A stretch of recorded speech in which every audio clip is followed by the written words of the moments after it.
So hi guys, in this video we'll be properly covering the opioid analgesics and antagonist. तो antagonist हम लोग cover नहीं करेंगे वैसे अभी, बट हम लोग पहले एक यू नो एक क्लासिफिकेशन देख लेते हैं कि बेसिकली होता कैसा है ये।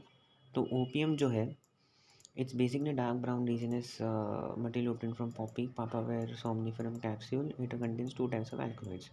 तो ओपियम जो है ना, ओपियम के अंदर बहुत सारे जो हैं दो टाइप्स होते हैं। तो एक होता है फिनाइल्थ्रीन डेरिवेटिव होता है और एक होता है banjo isoquinoline derivatives.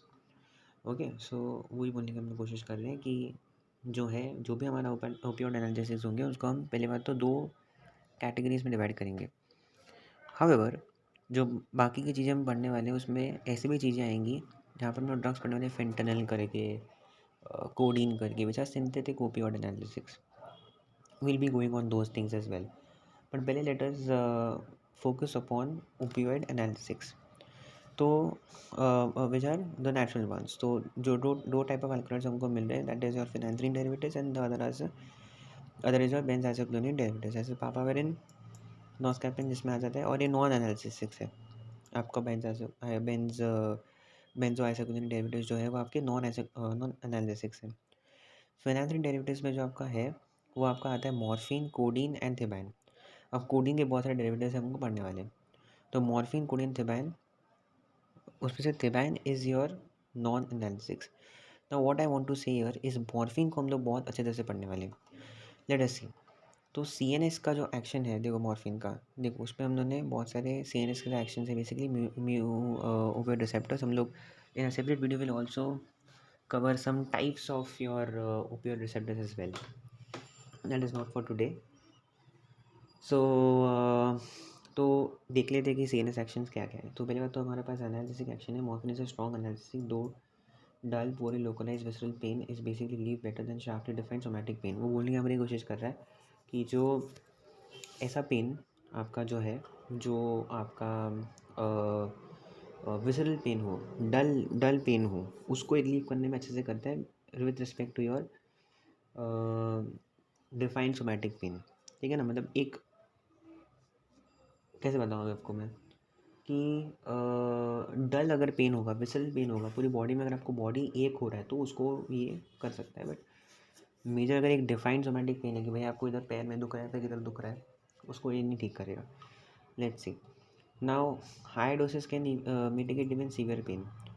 So, nociceptive pain arising from stimulation of peripheral pain receptors is relieved better than neuroptic pain, such as trigeminal neuralgia, produced by inflammation or damage to neural structures. तो बोलने की अपन ये कोशिश करें कि नोसिसेप्टिव अगर pen है तो ठीक है, बट अगर इन्फ्लेमेशन इंड्यूस पेन है तो फिर उसको ठीक नहीं करेगा।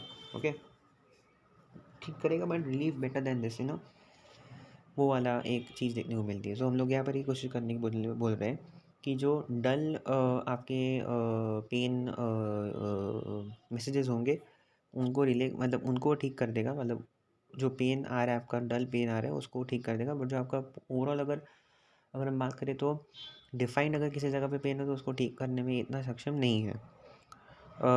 अगेन न्यूरेक्टिक पेन, जैसे वो इन्फ्लेमेशन जो आ रहा है, ट्राइजेमिनल न्यूरैल्जिया, आपके फेस पे जो होता है ट्राइजेमिनल न्यूरैल्जिया, आपको ऐसा याद रखना है, मतलब आपका जो फेस है, ठीक है। और ये आपका जो है, now my drawing is not at good, so please pair with me. तो ये जो आपका पार्ट है ना, ये आपका आइज़ है, ये आइज़ हो गया, ये आपका माउथ हो गया। तो इधर आपके जो चीक्स एरिया है, यहाँ से ना आपके नर्व्स, ट्राइजेमिनल नर्व जो आपके पास है वो ऐसे जाता है। तो एक नर्व जाता है आँखों में, एक नर्व जाता है आपका माउथ के अंदर, और एक नर्व का मुझे पोजीशन अभी याद नहीं है, but yes it is trigeminal. So really going like this, ठीक है। तो इसके अंदर जब इन्फ्लेमेशन होता है और इसके जैसे जब जो पेन होती है उसको हम बोलते हैं trigeminal neuralgia. It's a condition where in it is involving the trigeminal nerve. उधर कुछ इन्फ्लेमेशन या फिर प्रॉब्लम होती है। तो इन्फ्लेमेशन इंड्यूस वाली चीज़ों को वो इतना अच्छे से जो है नहीं कर पाएगा, बिकॉज कॉक्स पे शायद इसका एक्शन ज़्यादा नहीं होगा। Now let us understand the further part. Okay, अभी वो बोलने की कोशिश कर रहे हैं कि एंजाइटी, देखो। सो हाँ, मतलब पेन उसको जो है ना अनप्लेजेंट डिस्ट्रेसिंग नहीं लगेगा, बाद में वो अपने आप को अपना मूड एलिवेट कर देगा थोड़ा सा, जैसे हम बोल सकते हैं। ओके, तो ये एक लाइन आपको याद रहनी चाहिए। ओके, नाउ अच्छा, one more thing, suppression of pain perception is selective without affecting other sensations or producing proportionate redness, CNS depression, Contra general anaesthetics.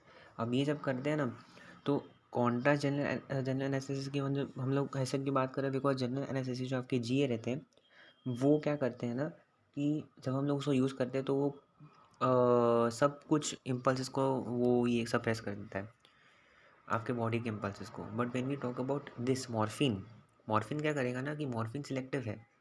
Okay, ऐसा नहीं है कि वो सब कुछ सप्रेस कर देगा, कि भाई अदर सेंसेशन को भी सप्रेस कर दे। अगर आप पेन की बात करें तो सिलेक्टिवली पेन को वो करेगा।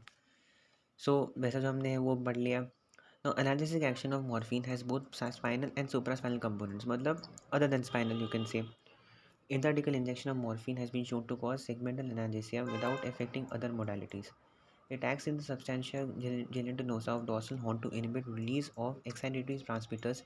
Example, substance P from primary efferents carrying pain impulses. The action appears to be exerted through interneurons which are involved in the gating of pain impulses. इसमें से अपने को सिर्फ ध्यान रखना है कि वो स्पाइन एंड सुप्रास्पाइनल एरिया में काम करता है। It is known to inhibit a neurotransmitter which called as substance P, that's it.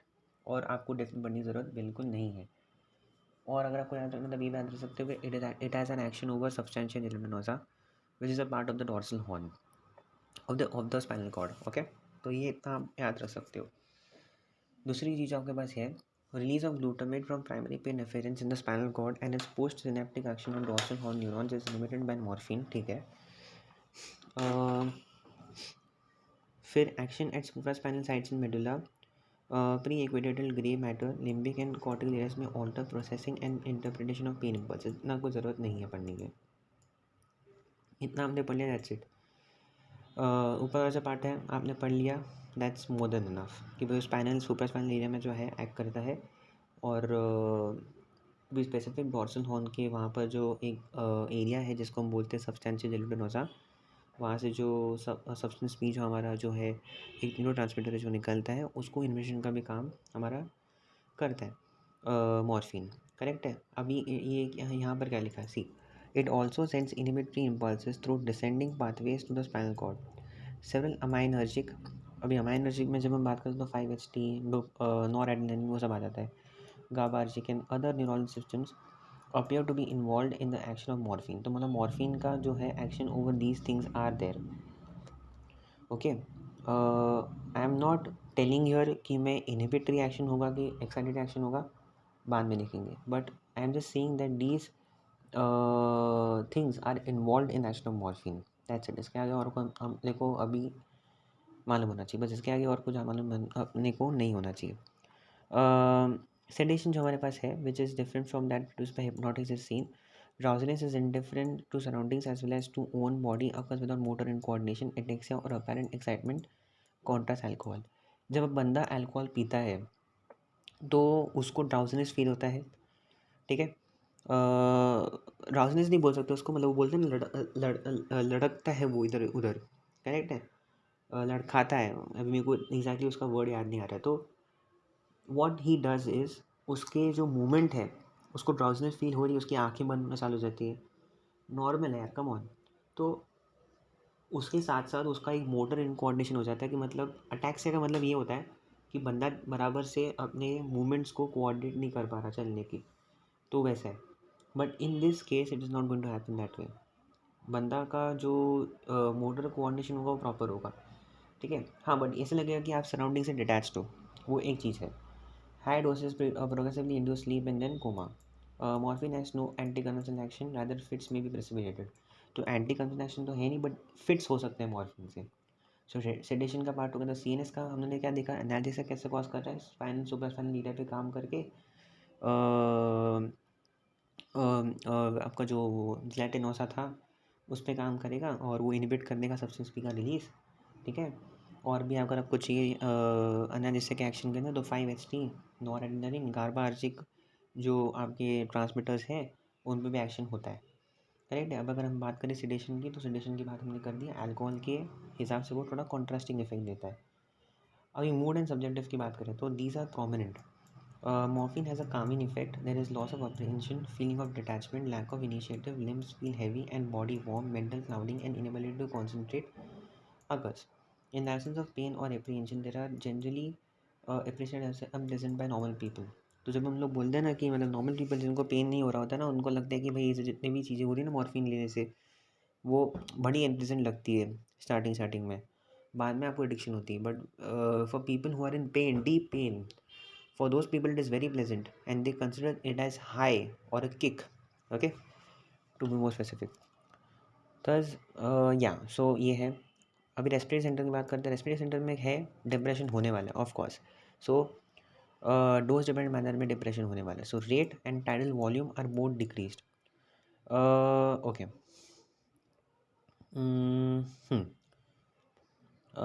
ठीक है। So death in morphine poisoning, जब मॉर्फिन पॉइजनिंग होती है ना, तो रेस्पिरेटरी फेलियर की वजह से बंदा मर रहा है। ओके, ये जो भी है, हाँ ठीक है, बस इतना बस है।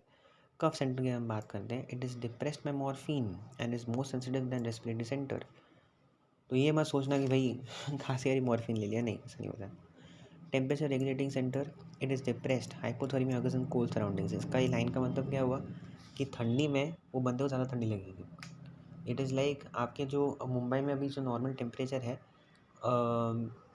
उसमें इतना भी टेम्परेचर डाउन नहीं है कि भाई आपको अपने घर में बैठे बैठे you have to put a proper wool sweater and all. जब आप बाहर जा रहे हो नॉर्मली, तब आप देखते हो कि भाई people wear jackets and sweaters. तो मतलब अभी इतने नॉर्मल कंडीशन के अंदर भी अगर आपको बहुत ज़्यादा ठंडी लग रही है, आप शिवर कर रहे हो, तो that's a side effect of morphine. Vasomotor center. It is depressed at higher doses and contributes to fall in BP. Yes, fall in BP can be seen. अच्छा, now morphine stimulants, other actions भी हैं बहुत सारे। CDZ को अगर stimulate करोगे तो of course nausea vomiting तो आने वाली है। Especially if stomach is full and the patient stands or moves about. Thus morphine appears to sensitize the CDZ, बस इतना याद रखो, CDZ को स्टिमुलेट कर रहा है तो नौशा वोमिटिंग तो भाई लाजमी है। Edinger Westphal nucleus of third nerve stimulated producing miosis. तो ये जो है ना माइड्रियासिस मायोसिस में बहुत सारा इसके अंदर दिखा जाता है, इस पर एक क्वेश्चन आया था। तो मायोसिस और माइड्रियासिस का जो एक है ना, no miosis occurs on topical application of morphine to the eye since there is a central action. Morphine produces this effect by inhibiting the GABAergic interneuron which uniquely inhibits the Edinger Westphal nucleus. In the sense आपको याद रखना है कि Edinger Westphal nucleus is present for, मतलब it's a nerve which is basically meant for producing miosis. अगर आप morphine लोगे तो माइड्रियासिस होगा। और उसका एक दूसरा एक और इफेक्ट है कि भाई वो ग्लूकोमा के अंदर जब हम बात करते हैं तो वो इंट्राऑक्यूलर टेंशन को कम करता है। ग्लूकोमा के अंदर इंट्राऑक्यूलर टेंशन को कम करता है, but there is no such effect कि that it is use in glaucoma. Vagal effect, of course vagal centre है तो of course it is going to cause bradycardia. याद रखना, वीगस ना जब भी इन्वॉल्व है ना, तो और अगर इफ़ इट इज़ एगोनिस्टिकली कंट्रोल, मतलब अगर आपको वीगस नर्व को आपको स्टिमुलेट किया है तो ब्रैडिकार्डिया तो होने वाला है। Then hippocampal cells are stimulated, muscular rigidity and immobility is consistently manifested at high doses, especially on IV injection. This resembles catalepsy seen in rats and mice. No need of this statement at all. ये फिर catalepsy epilepsy आप confuse कर दोगे। Morphine lower seizure threshold convergence में occur in morphine poisoning. So lower seizure threshold का मतलब होता है कि भाई बंदा बंदे को जो, मतलब ऐसा समझ लो, is not the right analogy to be used, but एक ऐसा एनालॉजी समझ लो कि जब वो दारू पी रहा था तो 10 ml पे पीने पे उसको जो है क्या बोलते हैं उसको, सीज़र आ रहे थे। दारू पीने से सीज़र नहीं आता, आई नो दैट, बट मैं ऐसा बात कर रहा हूँ, सिर्फ ऐसा बोल रहा हूँ, या फिर मैं अभी आपको कैसे समझाऊँ। सीज़र थ्रेशोल्ड यार, मतलब इट्स लाइक वाटर बॉयल होता है 100 डिग्रीज पे। तो अब क्या है कि कुछ डालने की वजह से what we did is when we apply pressure, तो क्या हो जाता है कि वाटर जो है boil, instead of boiling at 100 degree Celsius it starts boiling at 80 degree Celsius. ये आपको पता होगा शायद कि प्रेशर की वजह से बॉइलिंग पॉइंट गेट रिड्यूस। तो थ्रेशोल्ड कम हो गया इन दिस केस। तो इसमें भी ऐसे कुछ हो रहा है कि भाई एक थ्रेशोल्ड था कि भाई इतने इतने मिली वोल्ट्स के ऊपर जो है सीज़र के आपके कन्वर्जेंस के इम्पल्सेस ट्रांसमिट हो रहे थे, बट दैट मिली वोल्ट्स का जो थ्रेशोल्ड था वो कम हो गया अभी। अब लोअर मिली वोल्ट्स के ऊपर भी इसको कन्वर्जेंस आएंगे। That person is now prone to convergence at even lower thresholds. तो उसको फटाक से आएंगे फिर, इसलिए उसने लिखा ना precipitated your it precipitates your convergence in fits, इसकी वजह से, right. Okay, so why is this so? It is because of the GABA release, inhibition of this GABA release by hippocampal interneurons. So क्योंकि वो GABA release को inhibit कर देता है। GABA का काम क्या है? इनिबिटरी एक्शन है। तो आपको पता होगा कि बार्बिटूरेट्स बेंजोडाइजेपिन्स का मैकेनिज्म क्या है कि वो GABA को जो है फैसिलिटेट करते हैं, इफ़ यू रिमेंबर। तो बेंजोडाइजेपिन्स का तो ये एक्शन था कि भाई वो फैसिलिटेट करते हैं। तो उनका जो ये एक्शन है कि GABA को जितना हो सके उतना वो रिलीज़ हो, so that your convergence are stopped. But अगर आप GABA रिलीज़ को ही कम कर दोगे, and specifically in hippocampal interneurons, what will happen is the convergence will come down, right. तो वो एक चीज़ आपको देखने को मिलेगी। So certain cortical areas in hippocampus जिसमें आपको याद रखने की मस्कुलर रिजिडिटी, मोबिलिटी देखने को मिलती है। सीजर थ्रेशोल्ड के बारे में थोड़ा बात करना है। Why is so? Because of GABAर्जिक इनिबिशन। न्यूरोएंड्रोक्राइन में आपको याद रखने की भाई FSH, LH, ACTH लेवल्स को जो है अच्छा खासा जो है लोअर हो रहा है, when prolactin and GH levels are reached. So FSH, LH and ACTH levels are lowered, prolactin and GH levels are raised. Okay, then हाँ बस इतना I guess is cool. CVS में अपन क्या बोल सकते हैं कि CVS में 3 इफेक्ट्स हैं। These are very important: histamine release, depression of vasomotor centre, direct action decreasing tone of blood vessels. Tone of blood vessels का मतलब, decreasing tone of blood vessels मतलब विजुअलाइजेशन होगा। ओके, तो देखते हैं। So histamine release, depression of vasomotor center and all those stuff. There is a shift of blood from pulmonary to systemic circuit due to greater vasodilation in the latter. Therapeutic doses cause little change in the BP of recumbent non-normovolumic patient. इतना कोई पढ़ने की कोई ज़रूरत नहीं है। You can directly go on this thing.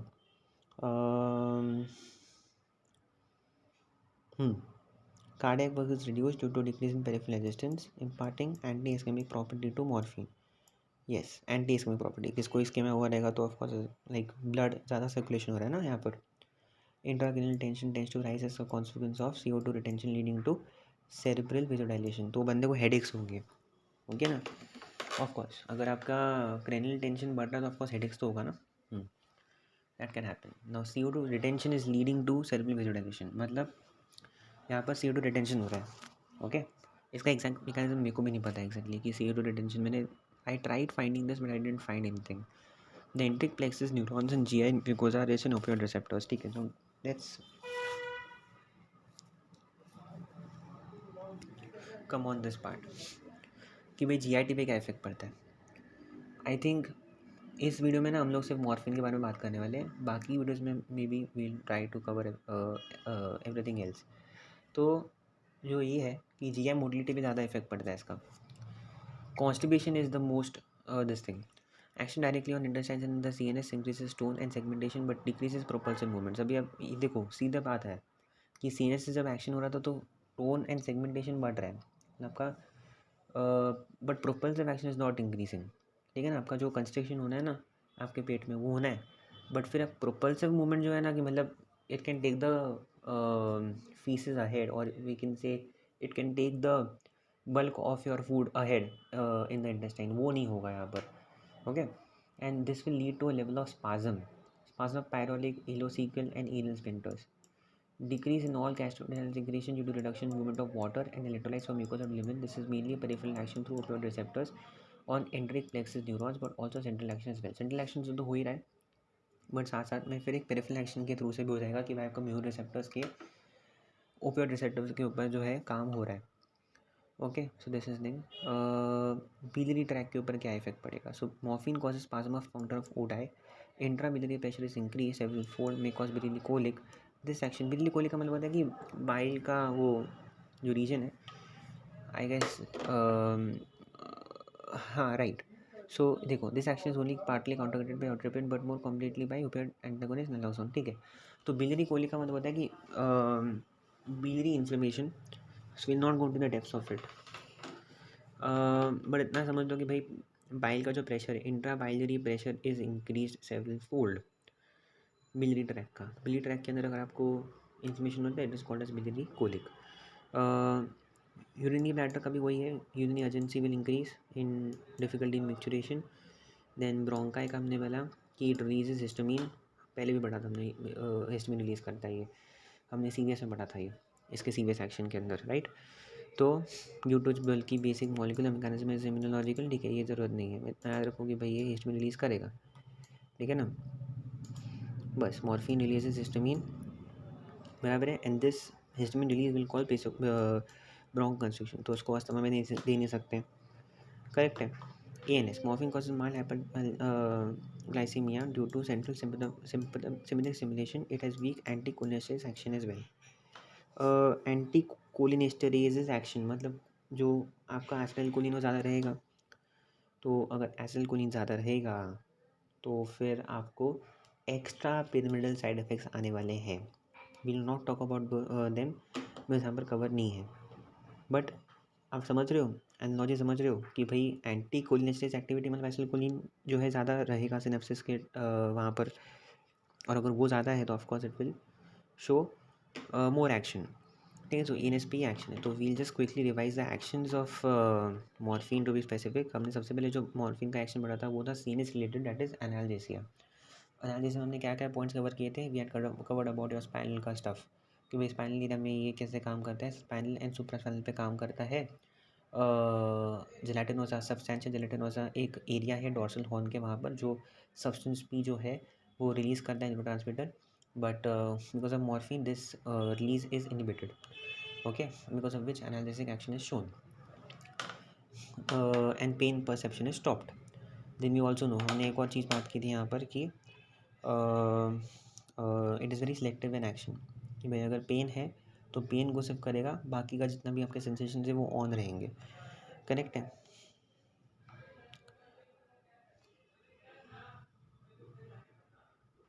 बराबर है, और वो अमाइनर्जिक के थ्रू से भी कुछ काम करेगा, इट हैज़ एक्शन, मतलब जो आपका 5-HT है, आपका जो नॉर एड्रेनालिन है, गाबार्जिक है, वो भी एक्शन में जो है दे आर ऑल्सो इन्वॉल्व।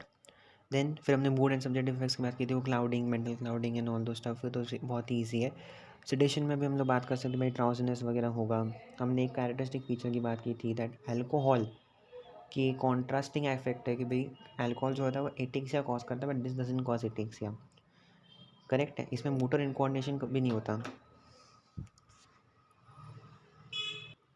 तो इसमें मोटर इनकोऑर्डिनेशन कभी नहीं होता। फिर हमने मूड एंड उसकी बात की, किक एंड हाई की। फिर रेस्पिरेटरी सेंटर की हमने बात की कि भाई वो डिप्रेस हो जाता है। कफ सेंटर में हमने बोला कि भाई डिप्रेस हो जाता है, more sensitive than the respiratory centre. फिर हमने बात की टेम्परेचर की, भाई बंदे को ज़्यादा ठंडी लगती है। फिर हमने बात की वेसोमोटर सेंटर की, जिसमें सीटी सेट की हमने बात की, एडिंगर वेस्पाल न्यूक्लियस की बात की, फिर वेगल सेंटर की बात की, हिप्पोकैम्पस की बात की हमने, वो एग्जैक्टली क्या होता है वहाँ पर, राइट। हिप्पोकैम्पस में हमने ये बात की, बेसिकली कॉर्टिकल एरिया की हमने ये बात की कि वो बंदे को जो है कन्वर्जेंस आने की वो प्रोन हो जाता है।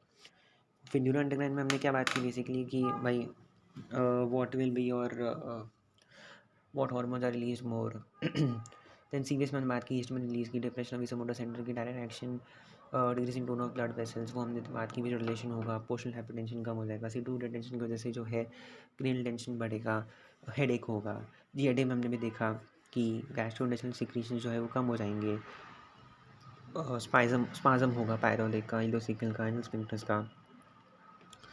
ये जो डिक्रीज इन सिक्रीशंस हैं वो that is because of your opioid receptors. फिर बिलियरी ट्रैक का हमने देखा, बिलियरी कोलिक हो सकता है इसकी वजह से, यूरिनरी ब्लैडर का देखा, अर्जेंसी ऑफ यूरिन। ब्रोंकाई का हमने देखा कि it is bronchoconstriction, NS का हमने देखा एंटीकोलिनेस्टेज एक्टिविटी।